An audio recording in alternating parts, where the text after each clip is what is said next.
Hi everyone, good evening from Johannesburg, South Africa. It's Shamila Ramjawan, and my guest on the show this evening is Dr. Karmini Naidoo, who is from eThekwini, KwaZulu Natal, South Africa. She's a dentist, a part-time lecturer, supervisor at the Oral and Dental Department at the University of KwaZulu Natal.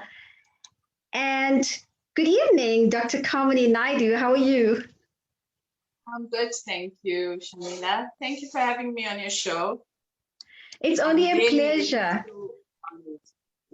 Welcome. And, thanks for accepting my invitation. And I'm so looking forward to this chat because I think you're going to share so much of inspiration today for all our listeners out there. And, you had such a tough journey. And I think, just your background and growing up, your childhood, maybe just take us through a little bit about who exactly is Dr. Karmini Naidoo. Okay, thank you for that. Look, I'm a girl from Chatsworth, Unit 2. I'm the youngest of 4 siblings. My eldest sister, Kay Subramanian, passed away about 3 years ago with glioblastoma, which is a cancer of the brain, if nobody knows what's that about. And that was a huge shock to our family. She was basically like a mother figure to our family. But growing up, she had married quite early, and my parents were basically working class parents, and my 2 brothers were student activists. Most people will know them. They are Dr. Karmini Naidoo and Professor Karmini Naidoo. Both of them were very involved in student politics. I'm actually the last.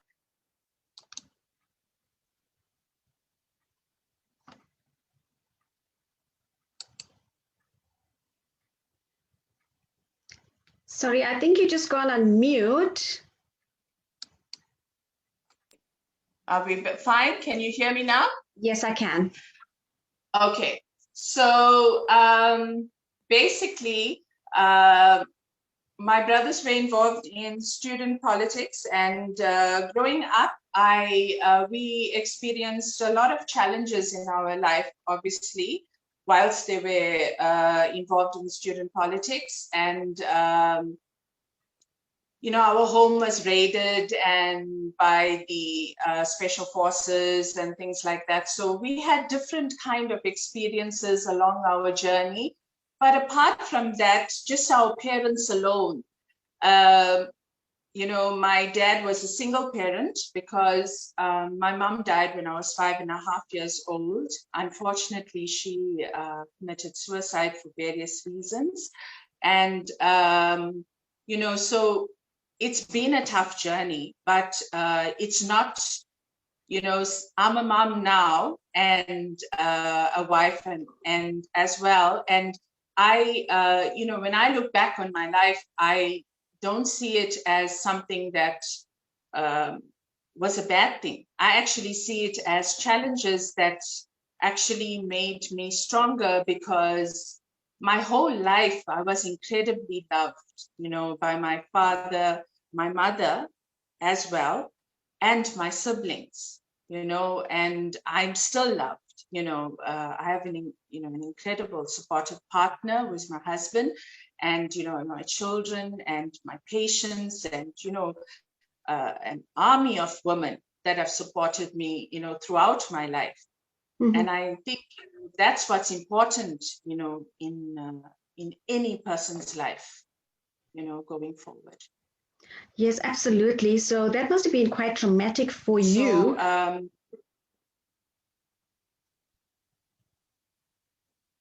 No, absolutely. I think losing a mom at an early age is a very traumatic thing. But sometimes when I hear of single parents, whether it's a mom, whether it's a dad,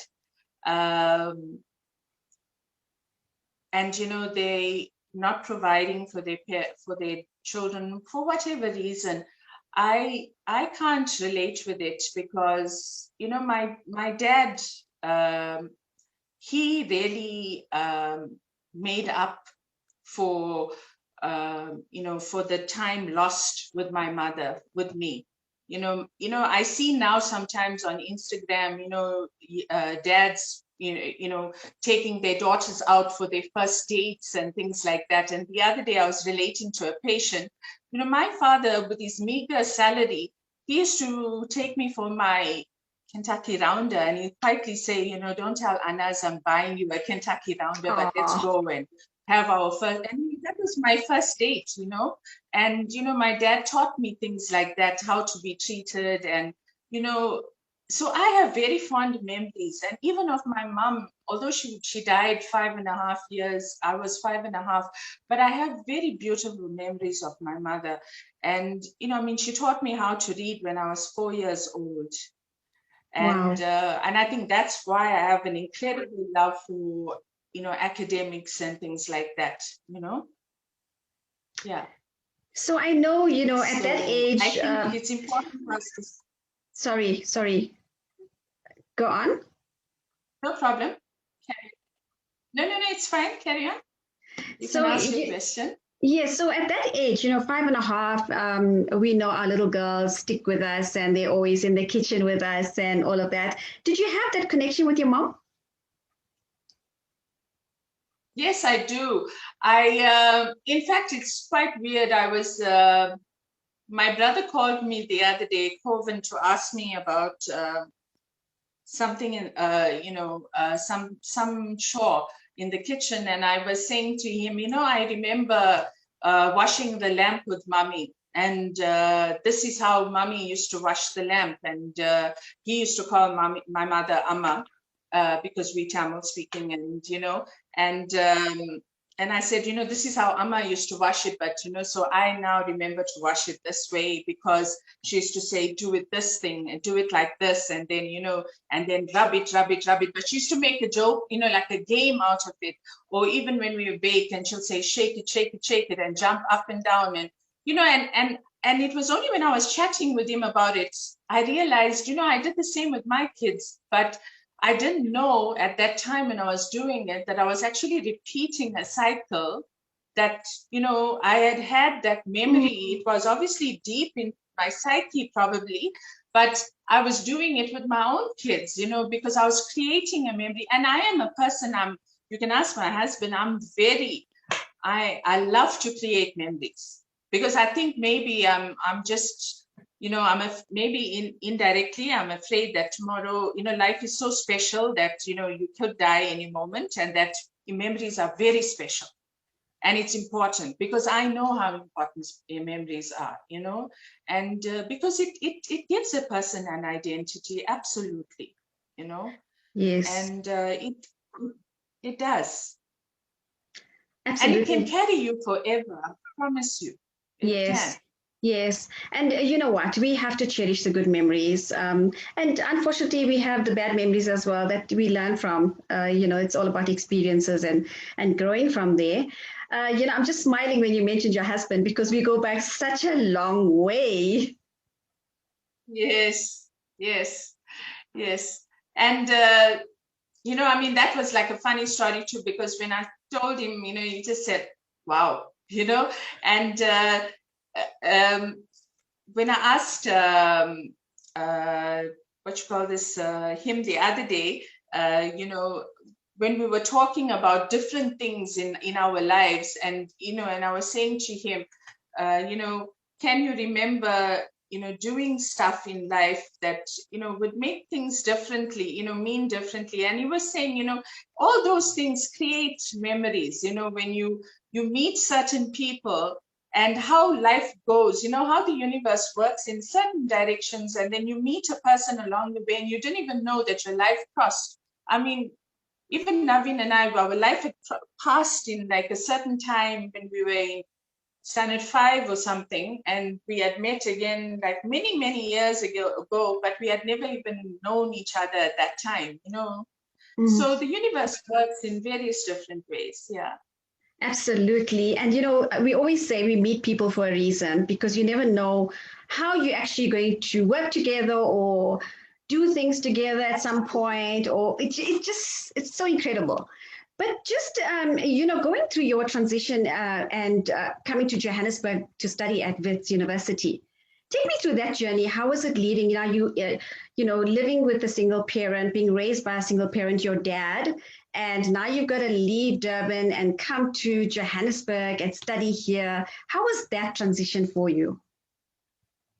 So that was a very anxious moment for me because being in Chatsworth in Unit 2, I was like, my brothers were very liberal, but at the same time, they loved me absolutely like dearly. They were like, and still do, sorry. I was like the most precious gem for my brothers, and I still am. I think when people still meet me, they still think I'm like the most smallest person under the sun. Yet I have two kids that are almost like my daughter's going to turn 18 because that's how my eldest brother Karmini refers, talks to me, talks about me still.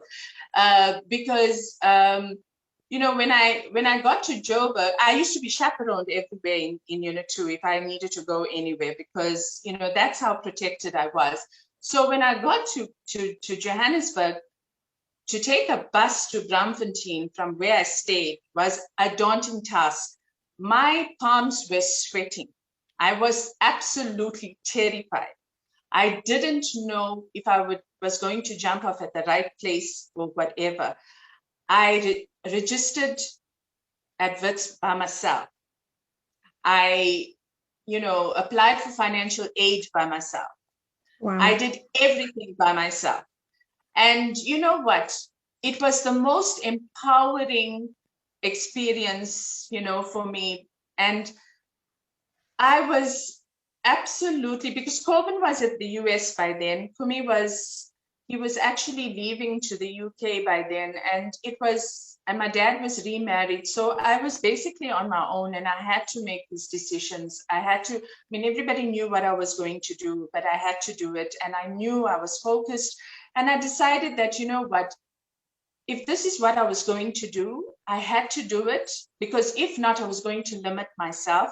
And this was not going to happen to me because I knew that my brothers also wanted me to do it. And they said, I need to stop taking care of everybody and look after myself for a change. Mm-hmm. And this is exactly what I did. And you know what? I never, ever looked back. And that is what I always tell, the young girls or boys that come and sit on my chair sometimes, when they're leaving, and I'll say, what are you doing now? And then they'll say, well, I'm in final year. And I'll say, oh, what you're studying? And, and after I finish treat them, and they'll say, no, they're doing. And I'm like, no, you must go for it. And, even for the last year and a half, I've not lectured at I haven't supervised at the UKZN because of COVID. Mm-hmm. But, a lot of my students, I lecture the dental therapy students. But a lot of my students, I've convinced them to go and become dentists because I can see the potential in them. And, they are now dentists because they finish their 3 years, they go to Johannesburg, they come and they go to Medunsa or they go to Wits, they get places at UP or wherever, and they become dentists because they're good and they can do it, and they apply and and I see them now at, our SADA meetings and whatever. And, they'll come and say, Dr. Naidoo, look, I qualified. And I'm so happy to see them, to see them. And then the dental therapy ones, they refer patients to me to do their root canals or whatever. But, it's just so nice to see other people, empowering themselves as well. And also girls, just girls, doing it for themselves, basically. But that's so good that you actually empower other people and pave the way for them to actually go and, because, when you're coming out of school as well, you finish matric now, a lot of, well, take example, me, for example, I'm a good example because you change jobs, you change careers, and then you eventually find your passion where you want to be. And that's so good of you to empower these youngsters and tell them, you're so good at this and I can see you becoming a dentist. And that's exactly the path that they're following. And I'm sure they're so grateful now. And they thank you every day for that. But thank you for that. And thank you for inspiring everybody. But just having a stepmom, how was that? How did you feel that? I know you were very young, but how was that journey of having a mom now suddenly? I hardly had a relationship with my stepmom, unfortunately, because my stepmom, my dad had married her when I was 16, Okay. and then and then Kumi came back from the UK, and then he lived with me, and then I moved after that to Wits. So it wasn't really, we didn't really live together. So unfortunately, that didn't really pan out very well. So it was very hard. That was a very hard thing for me. But but my dad and I and my stepmom, I would like to think that I would be forever grateful that my dad and my stepmom had a wonderful marriage right until the very end, because at the end of the day, it's my dad's happiness that is most important, because he was not very well, and that's what really mattered, you know. And for me, as his, I would like to think I'm his favorite because I was his baby. It really was a challenge for us all, for his ill health and everything. And so his happiness really mattered to us, and we all rallied as a family, around him right until the very end. So we are grateful to her for that. Really grateful to her for that alone. I'm sure they're very proud of you. Uh, so, Dr. Karmini, just take me through your entrepreneur journey. I know you have a private practice. Just a little bit about how COVID has affected your business and just being an entrepreneur. What made you go that route, going straight into private practice? Okay, so for me, initially, I was offered many jobs to work in the hospital situation, as soon as I finished, because I was the last batch of dentists that didn't have to do community service. However, I wish I was the batches that did do community service, because they actually get paid quite well. And they also get to do quite nice work everywhere. I am a very community service kind of person, so I would have loved to do that kind of work. However, we didn't have that opportunity. We were the last batch just before that legislation came in. So, but when I finished, I was offered jobs to work in the community, in certain hospitals.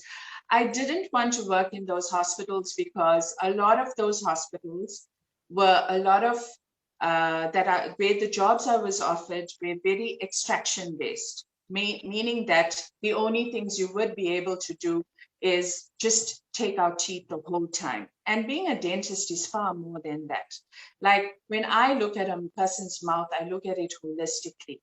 I look at it from I like to look at a person's mouth as if I'm fixing a puzzle, like I'm not only I look at your eyes, I look at your nose, I look at your, in a third, from an aesthetic point of view, from when you open your mouth, from your tongue, from your teeth, to your muscles, to your throat, to everything. So it's a lot of things I'm looking at when I'm actually looking at how I'm going to treat you. And I even listen to when you're talking to me. So I'm listening to how you are talking. So whether you have a habit that is inhibiting how you are speaking, and whether I need to work with a specialist to actually get that all sorted out or whatever. So, so there's a lot of things. So therefore, I had already decided on campus that I may be thinking of going into private practice. But then I didn't come from a home where my dad was a businessman or a middle-class family. I came from a working-class family, which meant then that I had to locum at least. So I locumed in a few practices which taught me some kind of business management, because that you're not taught on campus. You're taught only how to basically do clinical work. Mhm. So I learned some kind of business management, and I asked a lot of questions, and believe it or not, the receptionist, the practice manager actually teaches you a lot if you be friendly with them. And I learned a lot of things, and I was lucky that a lot of the dentists that I did work for were very kind to me. They mentored me, and I had done very well on campus as well. I had won some awards. So one or two of dentists realized that, and they saw me mentioned in the South African Dental Council journal. So they happened to call me up, and they decided to mentor me as well through my starting off of my practice. And one of them is now in Australia, Dr. Rajdev, and he became one of my really close mentors. And I used to phone him anytime and ask him. He and his wife, Padma, she used to work at the hospital, and the both of them, used to give me a lot of help and help me of how to start off my practice and what to do and whatever. And I mean, I had opportunities to open a practice then 22 years ago in Hillcrest, which I could have. I had no money, unfortunately, then to buy that practice. Had I bought it, I probably would have had the most successful practice now. But you are successful now. So, let's give you credit. Exactly. That's what I'm going to say. That's what I'm going to say. Yes. Success is measured in various different ways. And that's what I always tell people, because today I spoke to somebody and I said, no, you must never say that. Don't ever, because success means different things to different people. And for me, absolutely, I'm very happy, and I always tell myself every morning, be kind to yourself today. And I think that's the most important thing. I so agree with you. And just let's touch a little bit on the skills that you actually achieved, whilst growing up, and that molded you into who Dr. Karmini is today. Was that from your mentors, or did you get those from other people that inspired you along the way? Okay, so basically, I think a lot came from my home, my life at home, because I learned to time manage, I think, without even knowing I was doing time management. Shamila, I started cooking at the age of 11. As an 11-year-old girl walking home from school on a Monday, as Hindus, Mondays and Tuesdays, sometimes we fast. I'll be thinking, what am I going to cook today? As 11 years old, you don't really normally, 11-year-old is not thinking about what you're cooking today. And I had to think those things because my dad made that decision at a very young age, of my age, because we had grannies that used to come, or aunties that used to come home and cook, but people interfere, one or two things. And my dad was very protective of me. And if somebody says something, even if it's the most silly thing, he eventually said to me one day, I think you need to start cooking now. And my eldest brother, Kumi, actually taught me to cook the most basic of curries, which is tin fish curry. Wow, and, awesome. And he tells me now that I cook better than him. But actually, I wait for him to come home and cook for me. Whenever he's home, I wait for him because he promises to come and cook for me. And he rushes on his motorbike to come here before me, and comes home and he cooks our family a meal. Or alternatively, he makes an excuse that he got late at a meeting because he waits for me to cook for him, and I cook all his favorites. So what I'm trying to say is that I learned to time manage because my father got me involved. In Chatsworth, we were very blessed. There were a lot of free extramural things like karate, speech and drama, and things like that. And my dad got me involved in those kind of things. And I used to do those things and leadership stuff at school that I personally got involved in. And obviously, with the kind of background that I was in, I may be the kind of person that I am, I wanted to help other people, maybe to overcome whatever I was feeling as well, and help other children and whatever. So I used to be involved in peer counseling and leadership courses and all those kind of things. And the teachers were very good. And I had a lot of mentors, and I have from my teachers to a lot of special friends, older women especially, in my circle. And I always tell them they were sent to me to be mothers to me, or bigger sisters to me, for some reason, to fill some space in my life, and often it's spirituality or of some kind, because my mother was a very spiritual person. And I've learned along the way. And my dad used to believe in a lot of seva, and doing a lot of, giving back to the community. So a lot of these people, taught. And in that process, I've learned to incorporate all that in our work. And even my children now, are doing like the President's Award and things like that. It's just encompassed, in our whole lifestyle. The whole family life is the same. It's moving in the same direction. Well, I'm hoping I'm still carrying on with that. Yeah. Awesome. Just talking about your children. So you've got two children, 16 and 18. So you've got your daughter who's in matric now. Tell me a little bit about them and their school life. Sorry? Tell me a little bit about them. Yes. Okay. So my daughter and son both are very, very active in school. They, as I told you, they're also very academic and very, very involved in sport and cultural activities. My son and daughter are both, at the moment, despite COVID, are involved in the presidential awards. My daughter, despite being in grade 12, she's almost completed with the gold presidential award, which meant that she had to go on this major hike. Awesome. As well as the residential project where she had to help the poor and stuff like that, clean areas and things. And we've done a lot of, her dad and I managed to do a lot of projects to help the poor during that time, whatever was within COVID protocol. And my son is doing finished his bronze, he's doing his silver, but they are children that try very hard to incorporate a balance, within, following leadership qualities.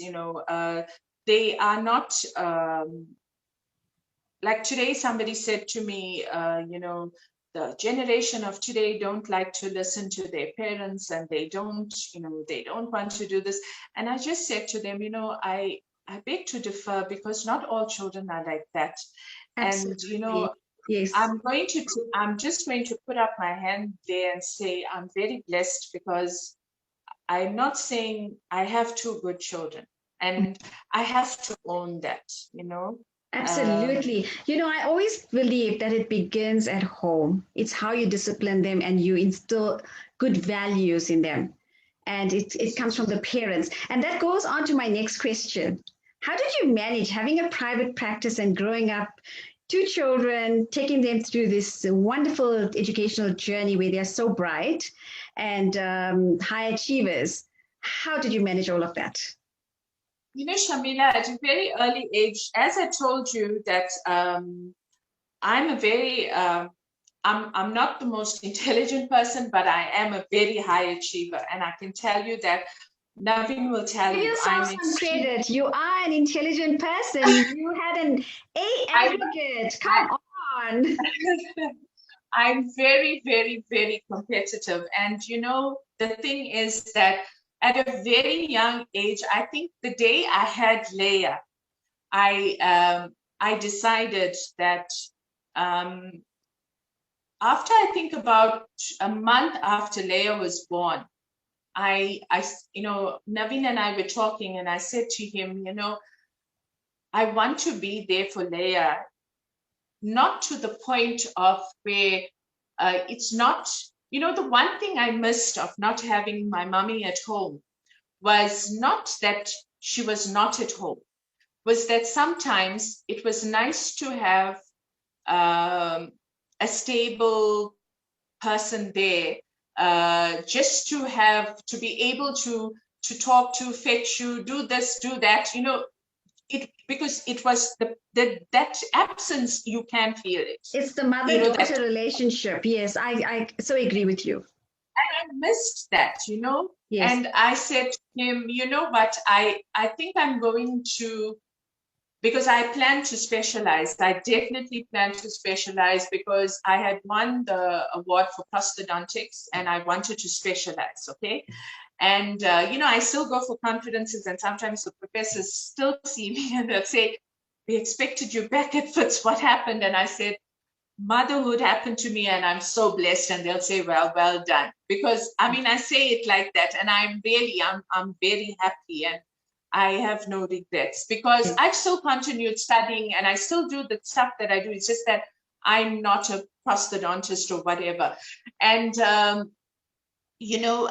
so I decided that, I'm going to juggle everything. And, after I had Leah, a month after I had Leah, I had to go back to work.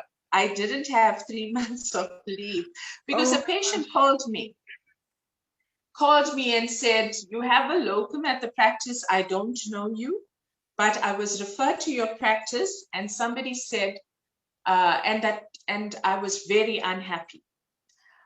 I was so upset that I took my baby. Firstly, I refused to have a cesarean. I told the doctor, you are not giving me a cesarean because if I need to be there for my patients, I need to be able to drive to practice. So my gynae knew already from day one, unless Leah was in distress, then only I'm having a cesarean.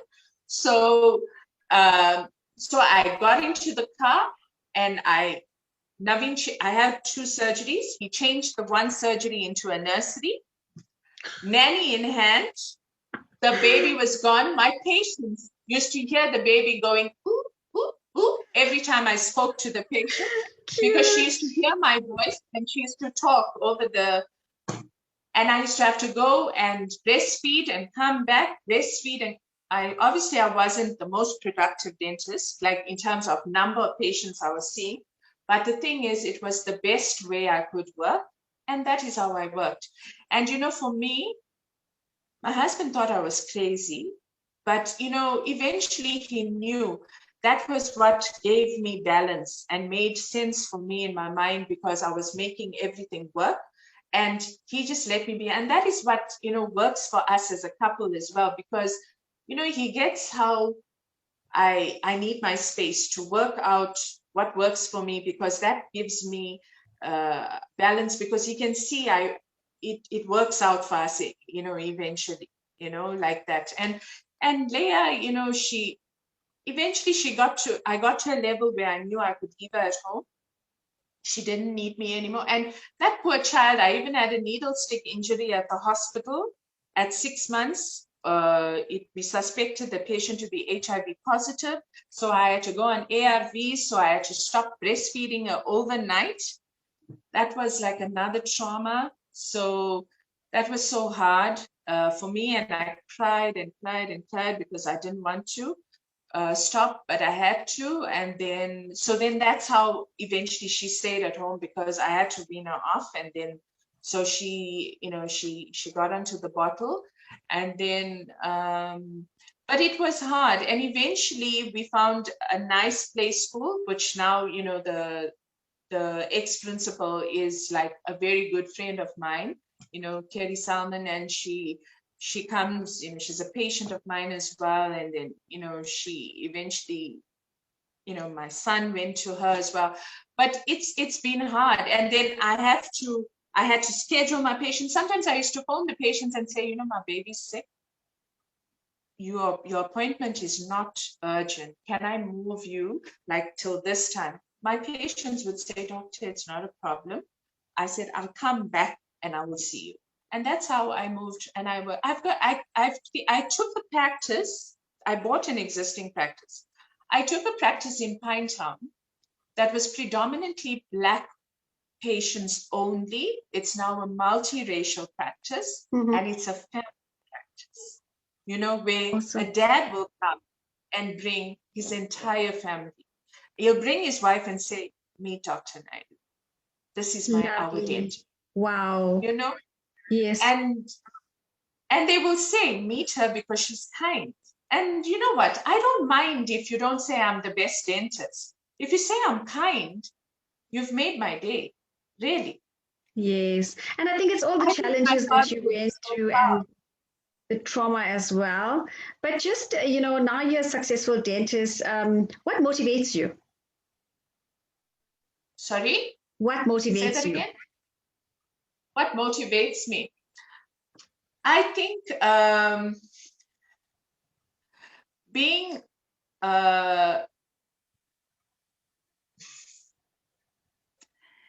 what motivates me now is people that want to continue to make the world a better place is what motivates me. And that's people like yourself that want to uplift other people and inspire other people.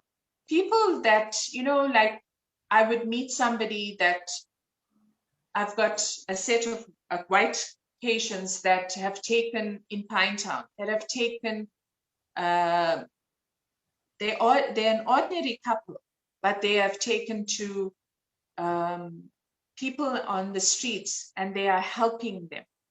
Those kind of people motivate, for me as an individual to be a better person, because it's a story that I can come home and tell my son and daughter, when you guys decide whatever your life pathway is, I want you to actually create a legacy and continue, because that's what's going to make a difference in South Africa in the long run, really.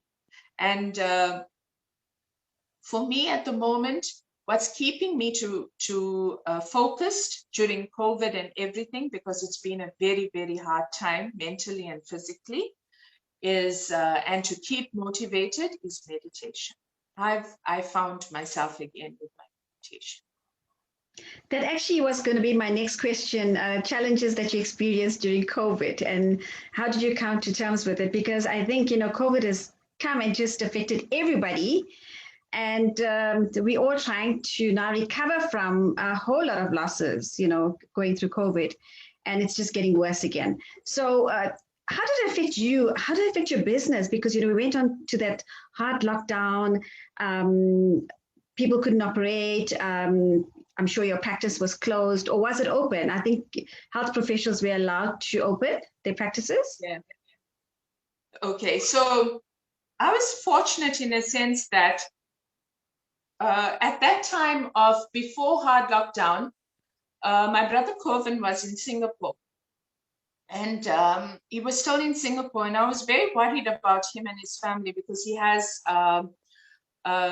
3 small children. And so I was very worried about him. And sorry, at that time he had 2 small children and his wife was pregnant. And I was very worried about them. So I was like following COVID, like, intensively. And when I looked into everything, I said to Naveen, you know what, if this thing is going to come, it has to come here. And if it comes here, and Kumi was in the UK, my other brother was in the UK, and I watched what they did to the dentist there. The dentist there, they closed them down, but the government there was paying them to be closed, right? Because that government could afford to do that. So when I looked at everything, then I said to Naveen, you know what, looks like if this comes here, we're going to need because I'm in so close proximity to the patient, I'm going to need very special gear. So I started looking at what the Italian doctors were using in the high care situation for COVID, like those hazmat suits. Yes. And I found some pictures of it, and I showed Naveen those pictures. And then he said, well, I know some people that have this. I can get those things for you. And I said, please get it for me. just in case.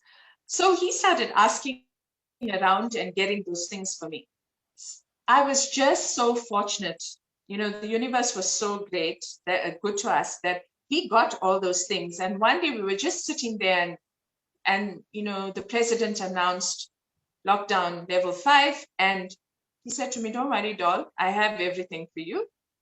It's in my car boot, actually." And I just looked at him and said, "Thank God," because we didn't close a single day because I could work. So I had enough for myself, for my GP, for my partner in my, because I've created a health center, right? So I leased out a big area and I've divided it. And so I have a general practitioner with me as well. So he could practice, and the chiropractor as well. So all of us and our assistants, we could all work. So we carried on working because we had everything always into like proper health protocols in place. Remember, all health or medical centers, especially in KZN, should be worried about very highly infectious diseases. Granted, COVID is not like HIV or TB, but they are very highly infectious, and it's very high in KZN. So our centers are equipped for those kind of things, right? But COVID-related things are the hand sanitizers, your air filters, and then those special screens and those kind of things. So we just added those things on, and then we followed other, you know, social distancing things. We watched the number of patients coming in, all those kind of things. But the patient numbers did drop. Obviously, patients were scared. Yes, I can that was understand fine. that. Yes. You know, that was fine. And we understood that. And we could understand that. We worked lesser hours. But for me, I was just happy to be there, to be able to work. Even if it was limited hours, I was happy to work, but it was mentally draining. It was. We had to think like 600 times. Did I touch this? Did I not touch that? You know, it's mentally draining on anybody when you're a health professional about where did you touch? What did you touch? Did I sanitize this? Did I sanitize that? You know, because you have to worry about everything. And you know, patients were so grateful that we were absolutely fully equipped. And you know, they even said to us, they used to say to us, "Thank you, doctor," you know, because we were in so much of pain and you helped us. And you know, and we were grateful that we were there for them. We were really Yes. grateful that we were there. And also, I think just having the fear of bringing COVID home. Yes, absolutely. I mean, that was the other thing. And you know, my husband's an engineer, and he, in his job, he ended up to be like the COVID protocol sort of frontline person. So he was in the thick of things. So my 2 kids now had to be like separated from us, basically. So we had him standing outside, taking out his clothes, me standing outside, taking out. It had an effect on the entire family, you know. And if I just, you know, and I'm asthmatic, I'm also have high blood pressure. So my kids, if I just have to make, you know, one small cough, they were like, "Mommy, are you okay?" You know, that kind of thing. You know, it was mentally, it was emotional on, it has been emotional on everybody. You know, my brothers used to phone almost every other day, you know, "You come and please be careful, take care," and, you know, whatever. But, you know, but it's a job that I absolutely love. And I would not for one day stay at home. And, you know, and I must say, I am also married to somebody that would not tell me one single day to stay at home because he knows I'm not a selfish person, you know, would say that I'm scared of something or whatever, and I wouldn't stay at home, whatever. So it's, you know, he said, you know, like when somebody asked him, you know, "So, you know, aren't you afraid?" He said, "Hey, she's got everything to protect her. That's the best, you know, because I had a full face mask. The You know, best I I mean, when could I do sent for a picture, you. Yes. yes. Yes. And, you know, when I sent a picture to one of his cousins, she just sent a full laughing face, you know, emojis, because she couldn't believe. you couldn't even see through that. If you took a few breaths, the whole thing like fogged up.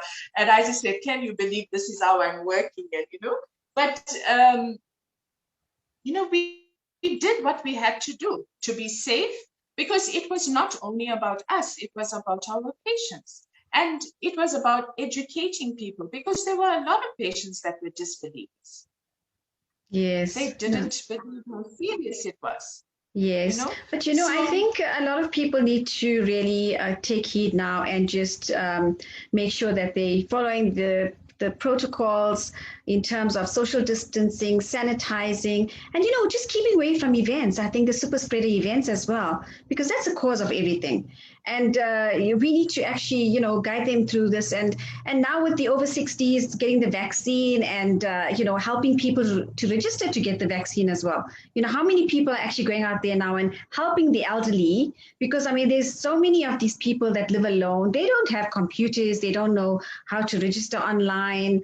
Are people not going and helping these older people to register and get that vaccine? I think that's important. And that's an important message that we need to send out as well. Yeah, absolutely. Because a lot of people also, after I had my vaccine as well, I started, sending out, a lot of information. Even I had a webinar about 3 weeks ago.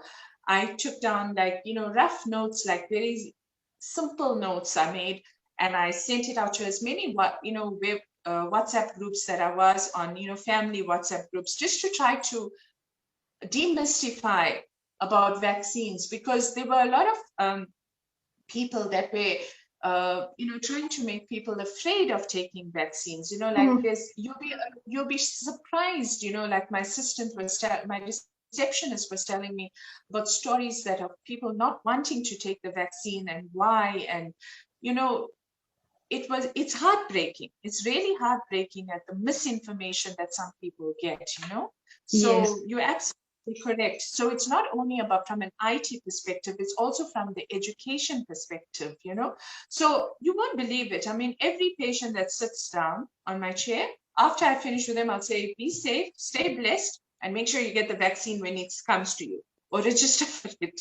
And then they're like, okay, doctor, thank you for that. Because I'm like, just get some protection at least, Yes. Obviously there's no guarantee, but some protection at least. Yes, you definitely have some immunity. I think it's 60 odd %, but you still have to take that extra precaution and wear your mask and do the necessary. But did you have any side effects from the vaccine? The only one I had was a slight headache, but that was about it. The day after, in the afternoon, I just felt like a little bit like very tired, which meant that like about 3:30 when I went to fetch my kids from school, I actually didn't go back to the practice after that. I just came home and I slept. But that was about it. I didn't have any other major side effects. Most of the people I know had no side effects. Maybe the arm pained a bit, but other than that, no. I did the J&J one, and the few people that have had the Pfizer one thus far that I know have not had any side effects. Oh, that's wonderful news. So anybody listening out there, please go and get your vaccine if you have the opportunity, when you do have the opportunity, because there are negative people out there and we want to actually try and get the herd immunity. So it's important that we spread the news and ensure that people are safe from getting the vaccine. But also, I would say make sure that you consult with your doctor first, because I do know a lot of people have other side effects and chronic illnesses. Make sure that you check with your medical doctor before you go and get the vaccine. But Dr. Karmini, just on a lighter note, what do you do to relax? I dance. I love to dance. Dancing is my absolute passion.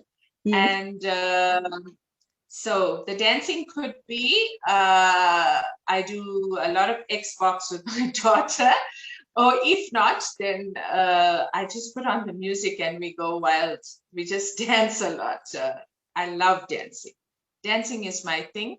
I've been threatening to start running, but I should do that soon. Yeah, but I think Navin keeps saying I need to walk first before I run. So yeah, we'll see. Well, you know, once you get into the swing of it, I mean, my daughter and I, we walk almost every day, and we make sure that we do our 10,000 steps. So that's over 8 kilometers. And, you know, living in the state is safe, so we can do the walk, and it's so relaxing just to get out as well. But yes. Did you ever think about meditating at all? Yes. No, I do meditation every single day. Every single day. I wake up at 5 every morning and I meditate. COVID has allowed me, I used to meditate when I was younger because I used to go to Balbikas, and that's the Satya Sai group, a Sunday school for little kids. My father and mother belonged to that group. So I started when I was 3 years old, and I carried on right until I was 17. So I basically finished the entire program. So every Sundays, like basically every day, we used to, meditate. And then obviously life happens, and then stop and all along the way. And then last year during COVID, a friend of mine, for my birthday, she bought me, sent me the Sadhguru inner engineering link to actually do.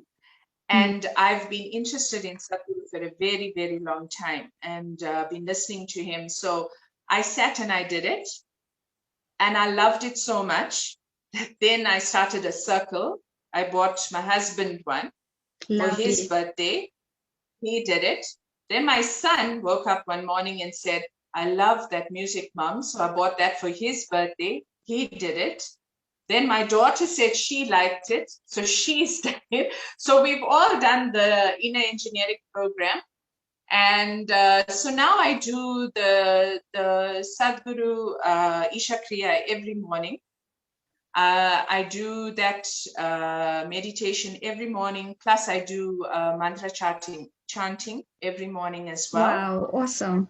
And if I can squeeze in, I will do another one before I actually get up and go to work.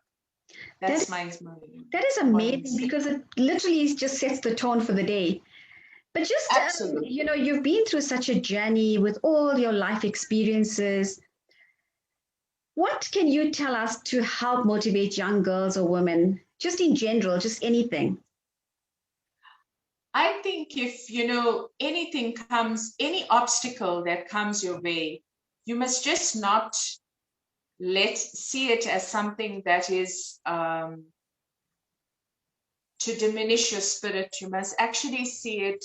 Obviously, for that time, you're a human being, you will feel demotivated, and you'll feel like your spirit has let you down, but you need to actually just take a moment, take a deep breath, and, be calm. And perhaps, people say take deep breaths in and out, and it actually does work, and maybe find an elder who you trust to talk to. If not, just try to find some inner strength to actually move on. Use that as a stepping stone to make yourself a bit stronger, and use that challenge as something to overcome. And I promise you, a year later or a few months later, you will turn back and look at that thing and say, that is why God, if you believe in God, yes, that's why the universe, made me experience that, because today I am making this decision because I learned from that decision. In my life, I have made so many decisions and so many changes. I've managed to overcome so many things, or think out of a box, as we are told, think out of a box, because you don't know it at that time. But when something happened to you, something so tragic happened to you, at that time you experience it, you go through it. But when something else happens to you, you are so strong. Your mind just makes that the right decision, and you go through it so effortlessly, and you wonder, how did I manage to go through this and Yes. help that person, or to do that, or encourage that person, or inspire that person? And then you realize, no, I learned that skill from that time, and I think that is so important for us, if you have that in you, to to help other people. And I'm so grateful to my siblings. I always thank my brothers, and I used to do that to my sister as well, and even my husband. I always thank the people close to me, because they encourage me, and because they know that there are certain periods in my life that they've done that.